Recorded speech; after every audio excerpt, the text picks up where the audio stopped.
10, 9, 8, 7, 6, 5, 4, 3, 2, 1.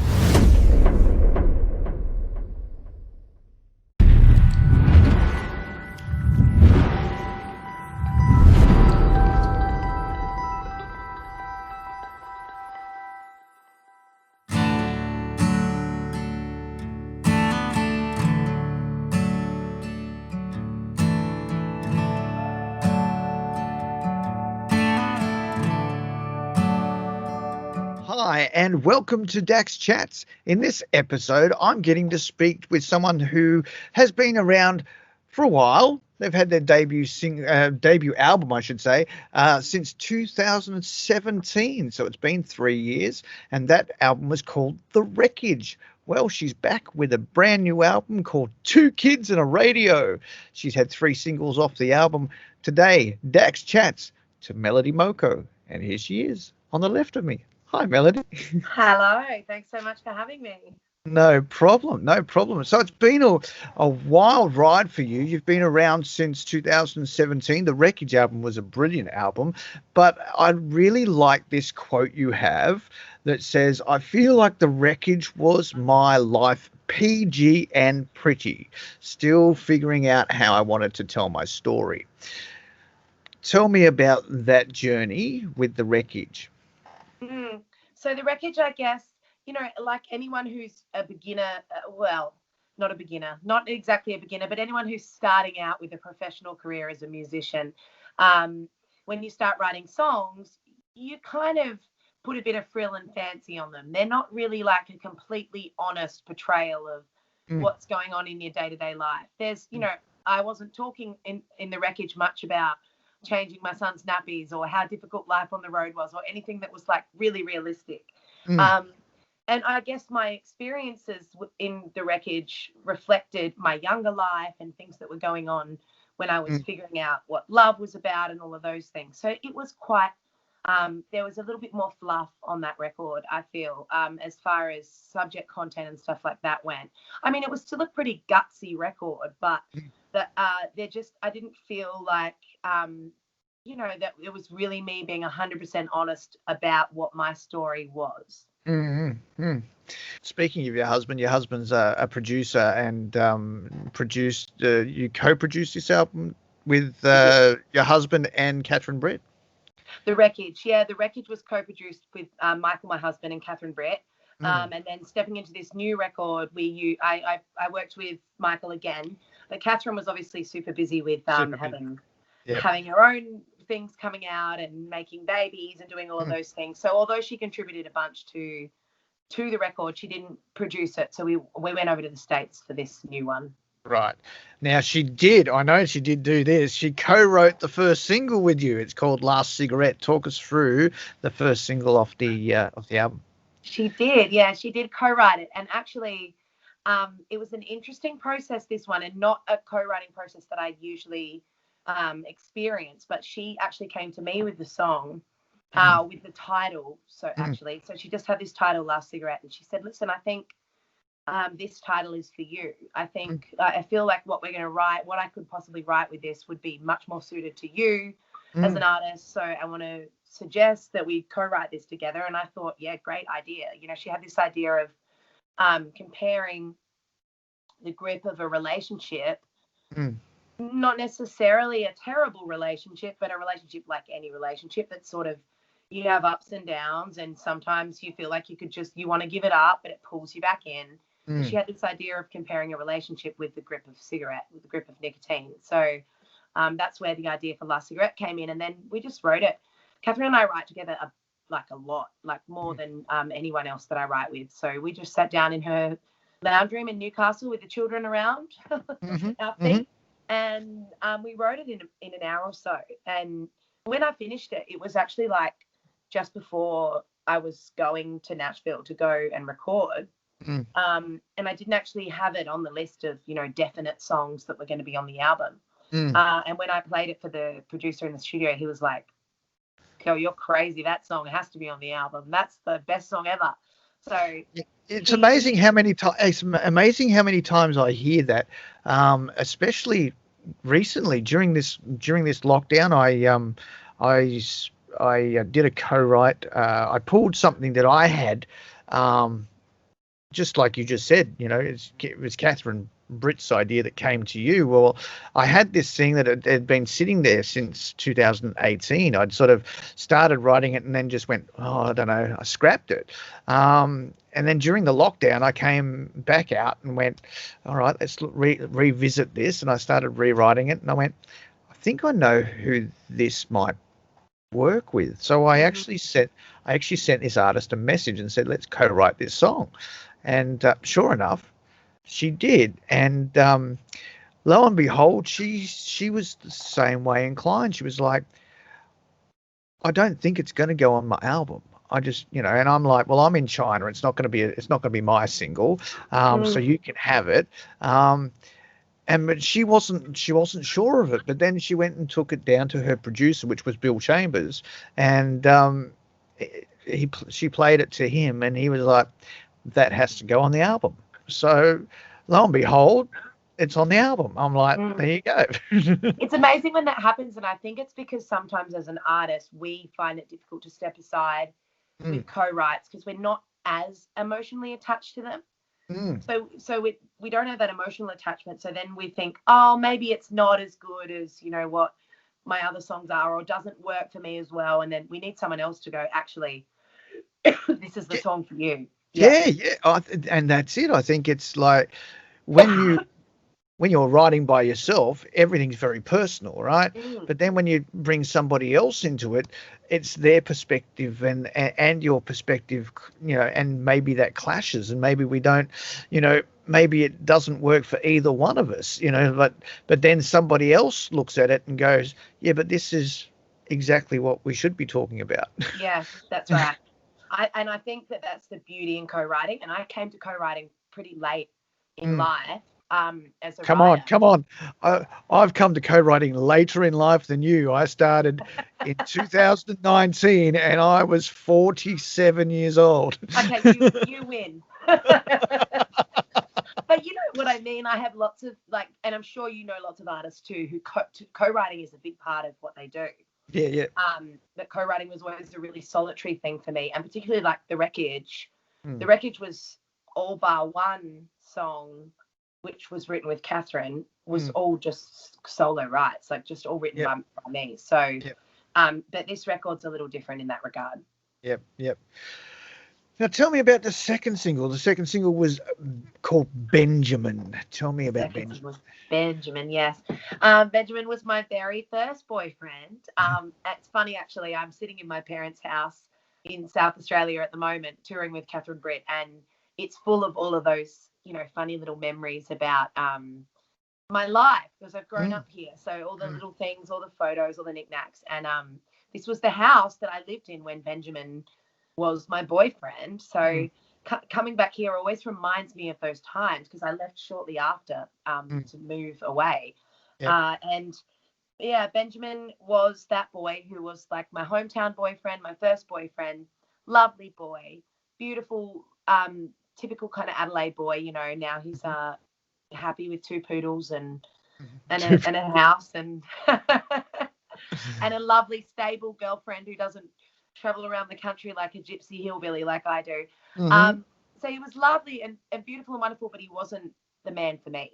And I think when I set out to write Benjamin, I set out to write a song for him that didn't look at that time in my life as a bad time, but celebrated the fact that he was in my life and he did give me things. I think that's important with past relationships, is to look at the things that we did get from people positively rather than just think you're a horrible person. That's most true. of the time they're not, unless it ends badly, they're just not the right person for you. And even if it does end badly, there's always good times in that relationship. So it's not all bad. That's right. And it's all, I think sometimes it's sad that we can't remember those good times and look upon them fondly because we're blinded by the fact that the relationship ended. So I wanted to give him something. So I wanted to give him a song. So Yes, well, it's a great song, and the album also came out on Friday last week. And with that, you released the new single, Like Hank Would. Now, I absolutely love that song. That is Ah, thank just you. brilliant. Thank you. Thank Yeah, you. talk us through the song. Yeah, like Hank Wood. You know what I really love about this track too is it's a real country song. It is. Like there's no if buts and maybes about it being a little Americana or a little pop or whatever. It's like just it's such a country song Mm, in its content, in the way it's been produced, everything about it. It's like it reminds me of those really great '90s vibes of female country artists. mm, And I wrote this song on the road. Actually, I was on the road with Catherine Britt in the US, mm, and we toured. So we toured through the South, and it was really intense tour. It was Catherine and I, two husbands, two babies, and mm. a small van, Wow. basically. And we stayed in. So glamorous, eh? It was not glamorous at all. And we were so broke. We were playing these shows to not so many people, and it was even smaller audiences than what I would play to generally in Australia, Mm, and obviously definitely smaller audiences for Catherine. So it was a different kind of way of touring. We'd all sleep in the one room a lot of the time, and mm. it was a bit of a struggle. But we had a day off, and we were in Alabama, and we thought, oh, we'll splurge a little. We'll splurge on an attraction, like we'll do something touristy. So we went to the Hank Williams Museum Okay. and also Hank Williams' gravesite. And if anyone knows Catherine Britt, I'm sure they know that she's a mad Hank Mad Williams Hank fan. Williams fan. So this was her decision. This was her influence. And we all said, oh, fine, it'll be great. It'll be great. We'd love to learn about Hank Williams. So off we went, and I think I almost, well, no, I definitely didn't get to the level of Catherine Britt fandom with Hank Williams, but I got close in experiencing like who he was as a person and not just his music, and Mm. seeing the incredible things that he overcame and achieved and did. When I left that museum, I thought, oh God, wouldn't it be nice to write a song about Hank? Let's talk about, as I said, the elephant across the world. How has this pandemic affected you, especially when you're bringing out an album in the midst of this pandemic? How has the whole situation affected you in Australia and across the world, really? Yeah, it's been quite different. So it's been a Mm, really different experience releasing an album without being able to tour, mm, because I can't, like, I feel like now I've released the album and I've put all this work around it, and the thing that I would want to do would be to go out and play it, and play it mm, for people and see people's response to it live, and but I can't do that. So it's this weird like feeling like it's not complete to me, like the mm, whole process isn't complete. But in one way, it's been kind of good. I mean, my husband and I are both musicians. So my husband is a lead guitarist and plays for, the McClymonts and a bunch of like acts that tour a lot. So mm, he's usually gone for most of every weekend, if not, like weeks at a time.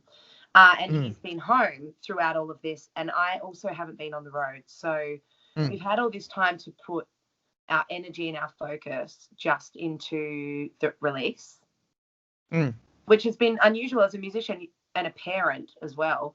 You're always splitting mm, your time here, there, and everywhere. But I feel the one thing about COVID that has been a bit of a blessing in disguise for some people is that we can slow down a bit. We've realised that sometimes that manic go go go, do all the things at once lifestyle mm, that we all live is damaging.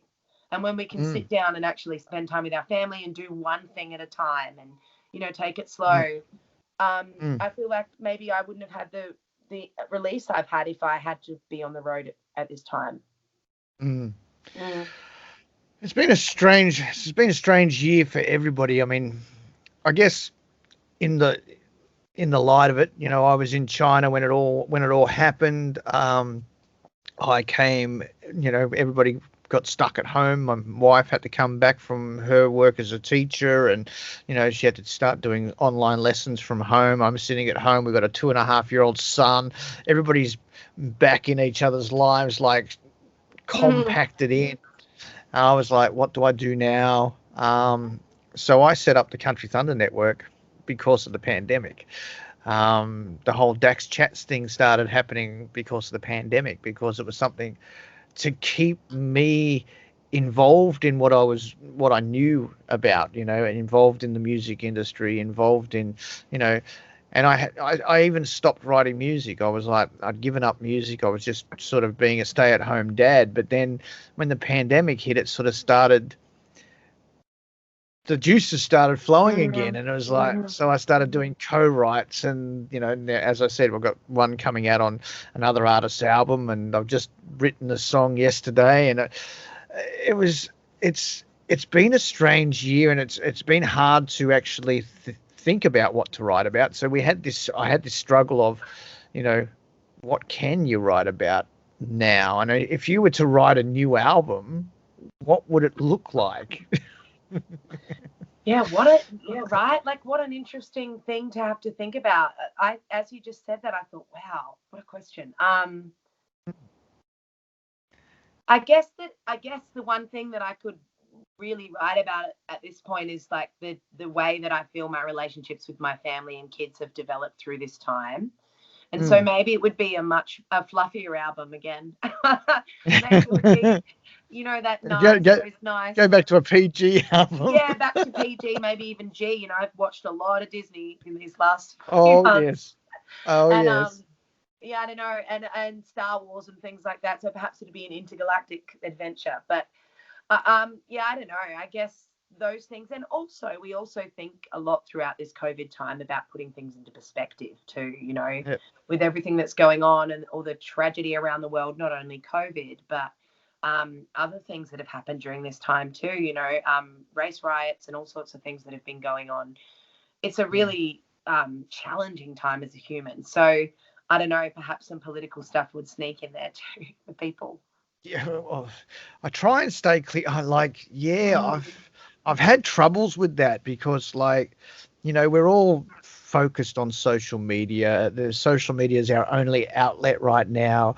You know, because I was in China, I was basically in the early stages. I was sending messages on Facebook about what's happening in China from the early days, like every day. This many cases in China, this many deaths in China, and it has become so political that the whole pandemic's just been politicized, and each government is fighting with another government from another country, and it's become really crazy. And I just had to stop talking about it, and it was, I get that.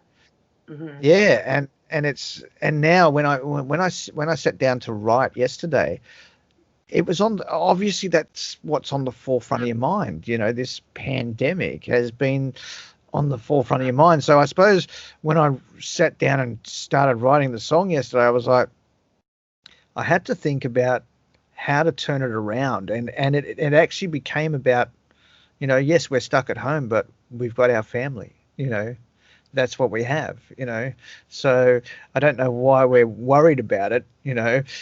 We're at home with the people, we're at home with the people we love, and we're safe, know. Yeah, that's the way I look at it. Yeah, I agree. And I think we were all the same at the beginning of this happening. There was this real thing on Facebook where we would all talk about it, and we'd all look at the news, and we'd all every day wait for an update and do all of those things. And then it got to a point where that just brought us all down, I think. And there was arguing, and there was fighting, and it just didn't feel like it was necessary in this time that was already such a strange thing to be living through. So you're right. We just need to I just think at the end of the day, we got our family, we got, we can be home and spend time with them. Then we just got to look at that as something positive in this time. Correct. Last question. What is on the horizon for Melody Moko? What is on the horizon for Melody Moko? Well, look, no touring. A small, tiny little amount of touring because I'm on the road with Catherine Britt at the moment. So we are just doing some South Australian shows, and then I'm hopping back home to Queensland, and I'm just going to keep working my butt off on getting this record out into the world and further out into the world, as far out into the world as I can. Can you get back to Queensland at the moment? Because like I you can. can. Okay, South that's good. Australia and Queensland, this is a little hot tip as well for any artists wanting to play some shows. If you're from either of those two places, you can hop between the Okay. two freely. Cool. Yeah, I'm fairly sure they're the only two, but there's a lot of distance and space between the two that, a lot of regional Queensland and a lot of regional South Australia. So perhaps getting back to that whole idea of touring regionally might be an option for people. I'm gonna go and keep working on this album and getting it out into the world, and then hopefully come Tamworth time. Well, what would have been Tamworth time? Tamworth time 2022. Tamworth time. It's like a time marker for me in my life.